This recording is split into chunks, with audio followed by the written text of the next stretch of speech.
Hello friend, welcome to state tutorial YouTube channel. Friends, हम लोग political science के practice set को solve कर रहे हैं। इसका 24वां पार्ट है। इसके पहले का वीडियो आप प्लेलिस्ट में जाकर के देख सकते हैं, जो आपके टीजीटी पीजीटी एग्जाम के लिए काफ़ी हेल्पफुल होगा। तो फ्रेंड, वीडियो को अंत तक जरूर देखिएगा और इन सभी प्रश्नों को तैयार करने की कोशिश कीजिएगा। तो चलिए वीडियो को शुरू करते हैं और आज का पहला प्रश्न देखते हैं। अगर वीडियो अच्छा लगे तो चैनल को सब्सक्राइब लाइक जरूर कीजिएगा। पहला प्रश्न है, कोठारी समिति का गठन किस वर्ष किया गया था? कोठारी समिति का गठन किस वर्ष किया गया था? तो सही उत्तर हो जाएगा आपका ऑप्शन नंबर सी, 1964 में कोठारी आयोग का गठन किया गया था। ठीक है, तो सी ऑप्शन इसमें आपका सही हो जाएगा।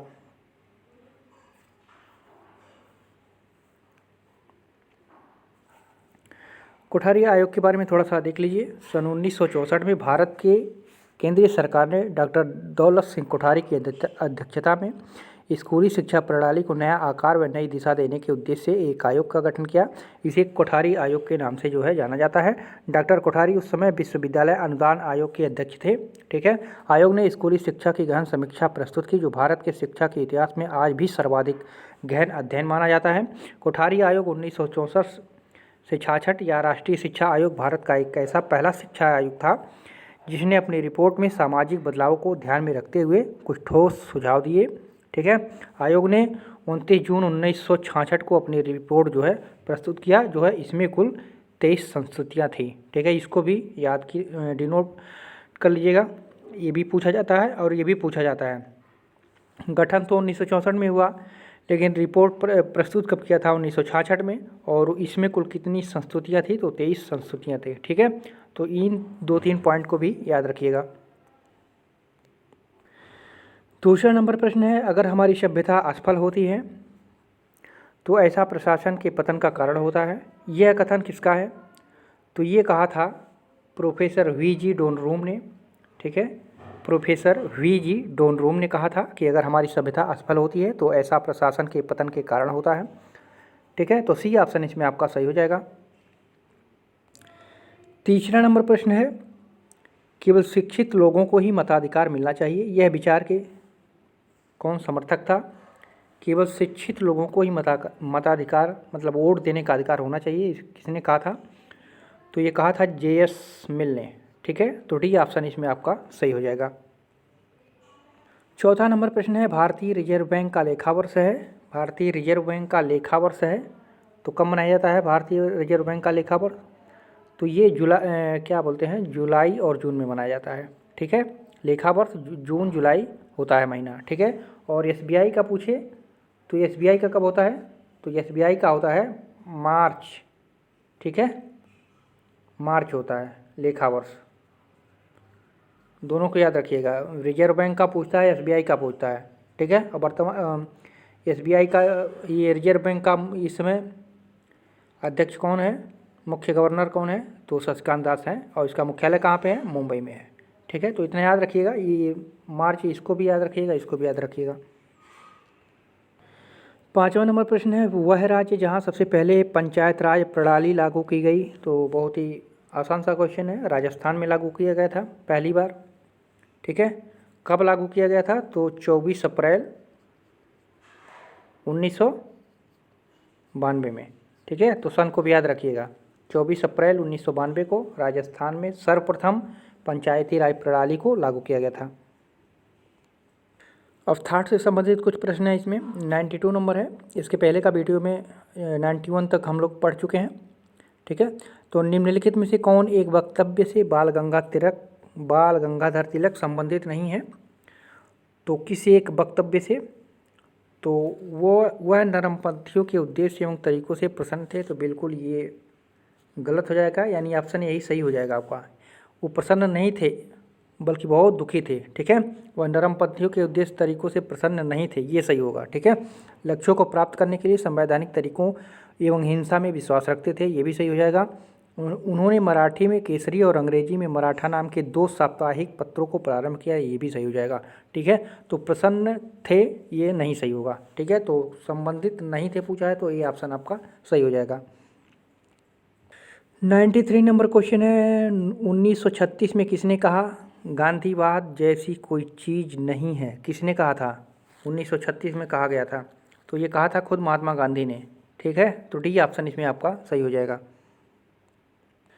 94 नंबर है, निम्न में से कौन सा वाद मौलिक कर्तव्यों से संबंधित है? मौलिक कर्तव्यों से संबंधित कौन सा वाद है? तो ये केशवानंदवाद और गोलकनाथवाद और मिनर्वा मिल्सवाद, ये मौलिक अधिकार से संबंधित है। ठीक है, ये मौलिक अधिकार से संबंधित है। ठीक है, ये तीनों मौलिक अधिकार से संबंधित है। और ये जो राम शरणवाद था, ठीक है, ये मौलिक कर्तव्य से संबंधित था। ठीक है, तो सही उत्तर आपका डी हो जाएगा। ठीक है, राम शरण भारत सरकारवाद जो है 1889 कब हुआ था? 1989 में। ठीक है, तो ये तीन जो है ये तो मौलिक अधिकार से हैं और मौलिक कर्तव्य से राम शरण वाद है। तो डी ऑप्शन इसमें सही हो जाएगा। 95 नंबर क्वेश्चन है, निम्नलिखित में कौन सी समिति भारत में पंचायती राज से संबंधित नहीं है? यहाँ पे नहीं पूछा है, फिर पंचायती राज से संबंधित कौन सी समिति नहीं है? ठीक है, तो ये बोहरा समिति पंचायती राज से समिति नहीं है। ठीक है, ये किससे है? ये आपराधिक मामले से संबंधित है। ठीक है, और जो ये एल सिंधवी समिति थी, ये पंचायती राज से संबंधित थी और इसका गठन जो है 1986 में हुआ था। ठीक है, और सादी कली समिति का गठन ये भी पंचायती राज से संबंधित था, इसका गठन 1964 में हुआ था। ठीक है, और पीके गुंथन समिति ये भी जो है पंचायती राज से संबंधित था, ये 1998 में।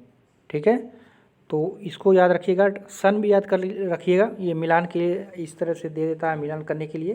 ठीक है, तो सन याद रखना चाहिए। और ये जो बोहरा समिति है ये पंचायती राज से संबंधित नहीं है, ये जो है किससे है? तो ये आपराधिक मामले से है। यहाँ पे देख लीजिए थोड़ा सा वोहरा कमेटी के बारे में। राजनीति के अपराधीकरण पर 1993 में तत्कालीन केंद्रीय गृह सचिव एएन बोहरा की अध्यक्षता में एक कमेटी का गठन किया गया था। मुंबई में सीरियल विस्फोट के बाद जांच एजेंसियों की रिपोर्ट में आए तथ्यों के बाद इस कमेटी का गठन किया गया था। ठीक है, और इस रिपोर्ट में बताया गया कि ये राजनेताओं द्वारा आपराधिक गैंग का संचालन किया जा रहा है। अपराधी अब सांसद और विधायक बनने लगे हैं। समिति के अनुसार सीबीआई, आईबी, राज सहित अनेक एजेंसियों ने सर्वसम्मति से अपनी राय व्यक्त की थी कि आपराधिक नेटवर्क वस्तुतः समानांतर सरकार चला रहा है। ठीक है, तो ये आपराधिक मामले से संबंधित था, इसको याद रखिएगा। इसका गठन कब किया गया था? तो 1993 में। ठीक है, तो इसमें 2-3 पॉइंट है, इसको भी याद रखिएगा। 96 नंबर क्वेश्चन है, सही कथन को चुनना है। तो ऑप्शन ए में है, अवशेष शक्तियाँ भारत के राज्यों के पास और अमेरिका में केंद्र में निहित होती है, तो ये बिल्कुल गलत है। ठीक है, अमेरिका में 3 तरह की विधायी शक्तियाँ होती हैं, जबकि भारत में केवल एक प्रकार की शक्ति का निरूपण है, तो ये भी बिल्कुल गलत है। ठीक है, भारत और अमेरिका दोनों में अवशेष शक्तियाँ केंद्र के पास होती हैं, तो ये भी गलत है। ठीक है, तो डी बचा है, तो डी सही हो जाएगा। लेकिन देख लीजिए, अवशेष शक्तियाँ भारत के केंद्र के पास और अमेरिका में राज्यों के पास है। ठीक है, तो ये कथन बिल्कुल सही है। ठीक है, तो डी ऑप्शन इसमें से सही हो जाएगा। 97 नंबर क्वेश्चन है, शक्तियों के पृथक्करण के सिद्धांत का प्रवर्तक कौन था? शक्तियों के पृथक्करण के सिद्धांत का प्रवर्तक पूछ रहा है, तो कौन था? मॉन्टेस्क्यू था। ठीक है, तो बी ऑप्शन इसमें आपका सही हो जाएगा। यहाँ पे थोड़ा देख लीजिए, शक्तियों के पृथक्करण का सिद्धांत फ्रेंच दार्शनिक मॉन्टेस्क्यू ने दिया था। उसके अनुसार राज्य की शक्ति उसके 3 भागों कार्यपालिका, विधानपालिका तथा न्यायपालिका में बांट देनी चाहिए। यह सिद्धांत राज्य को सर्वाधिकारवादी होने से बचा सकता है तथा व्यक्ति की स्वतंत्रता की रक्षा करता है। ठीक है, तो यहाँ से 2-3 पॉइंट है, इसको भी आप लोग देख सकते हैं। ठीक है, 98 नंबर क्वेश्चन है, दबाव समूहों का प्रमुख उद्देश्य है। तो दबाव समूह का प्रमुख उद्देश्य क्या होता है? अपने हित के लिए सरोकार को झुकाना। ठीक है, तो डी ऑप्शन हो जाएगा, अपने हितों के लिए सरकार को प्रभावित करना, यही दबाव समूह का कार्य होता है। ठीक है, राजनीतिक शक्ति प्राप्त करना तो नहीं होता है, लोगों पर दबाव डालने का कोई सवाल ही नहीं है, समाज सेवा करता ही नहीं है। ठीक है, तो डी ऑप्शन इसमें आपका सही हो जाएगा कि सरकार को झुकाने की कोशिश करता है दबाव समूह। ठीक है, 99 क्वेश्चन है, वर्तमान स्थिति में संपत्ति का अधिकार मौलिक अधिकार के अध्याय से निकलने के बाद किस रूप में है? तो ये तो जान ही रहेंगे, कानूनी अधिकार के रूप में जो है इसको रखा गया है। ठीक है, तो ए ऑप्शन इसमें आपका सही हो जाएगा। 100 नंबर क्वेश्चन है, कल्याणकारी सिद्धांत विश्वास करता है कि राज्य एक माध्यम है, एक उद्देश्य है, न माध्यम है न उद्देश्य है, एक अवयव है। तो कल्याणकारी राज्य सिद्धांत विश्वास करता है कि राज्य एक माध्यम है। ठीक है, राज्य एक माध्यम है, ठीक है, लेकिन भारत में है। अमेरिका में इसको राज्य को क्या मानते हैं? राजनीतिक प्रेरणा मानते हैं। और अमेरिकी वासी जो कहते हैं कि राज्य को हटा ही देना चाहिए, राज्य शब्द को हटा ही देना चाहिए। ठीक है, वो राजनीतिक प्रेरणा मानते हैं। और भारत में कल्याणकारी सिद्धांत को जो है एक राज्य को एक माध्यम मानता है। ठीक है, तो ए ऑप्शन इसमें सही हो जाएगा। 101 नंबर प्रश्न है, यूनानी न्याय की अवधारणा कैसी है? कानूनी है कि नैतिक है, सामाजिक है, राजनीतिक है? तो ये नैतिक है। ठीक है, यूनानी न्याय की अवधारणा नैतिक है। न्याय की अवधारणा अत्यंत प्राचीन एवं जटिल अवधारणा है। न्याय का संबंध धर्म, नैतिकता, कानून और अर्थव्यवस्था सभी से रहा है। न्याय से तात्पर्य सामाजिक आदर्श है, जिसके द्वारा मनुष्य के पारस्परिक संबंधों की उचित व्यवस्था या उद्देश्य की जाती है। ठीक है, तो बी ऑप्शन इसमें आपका सही हो जाएगा। तो फ्रेंड्स, ये रहे महत्वपूर्ण 15 प्रश्न। वीडियो कैसा लगा? अच्छा लगा हो तो कमेंट करके ज़रूर बताइएगा। पूरा वीडियो देखने के लिए आप सभी को धन्यवाद।